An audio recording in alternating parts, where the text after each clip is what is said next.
As many people know, the first laboratory-confirmed case of the Ebola virus in the United States was recently found in Dallas, Texas. There are now reports of a second confirmed case, also in Dallas, which represents the first person-to-person transmission of Ebola in U.S. history.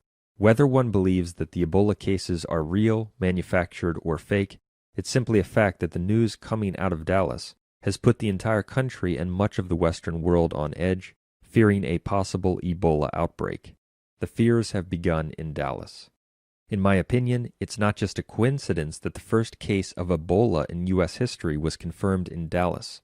God allowed Ebola to show up first in Dallas because the Dallas Cowboys recently signed Michael Sam, the first openly homosexual player in the history of the NFL, to their practice squad after he was released by the St. Louis Rams.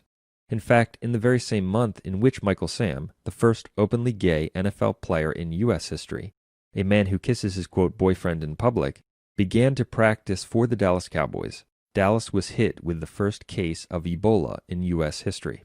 Moreover, as we pointed out in our video, the Ferguson riots are connected to the selection of the first openly gay NFL player. Before Michael Sam was on the Dallas Cowboys, he was on the St. Louis Rams, the team that drafted him. And at the very time he was practicing with the Rams in August for their training camp, riots and civil unrest broke out in Ferguson, Missouri, just 15 minutes down the road from the headquarters of the St. Louis Rams in Earth City, Missouri, where the Rams and the first openly homosexual player were practicing at the time. That wasn't just a coincidence, as we explained in our video.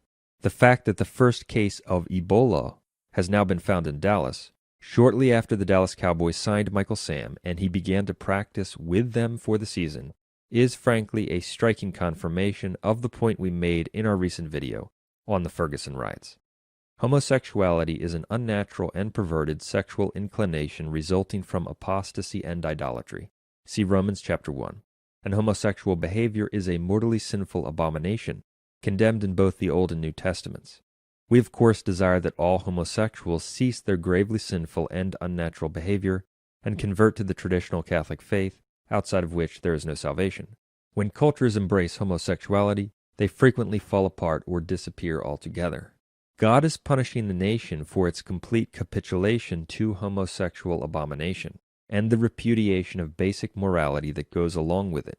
But he is allowing signature events to begin and to occur in these particular places, for example, Ferguson, Missouri, and now Dallas, Texas, because the presence of the first openly gay NFL player on the area's professional football team, and most importantly, the acceptance of homosexual abomination that has accompanied it, represents the acceptance of homosexuality by the mainstream segment of American society. That's why the aforementioned events, which bring so much harm and distress to the nation, have begun and have occurred in those particular areas.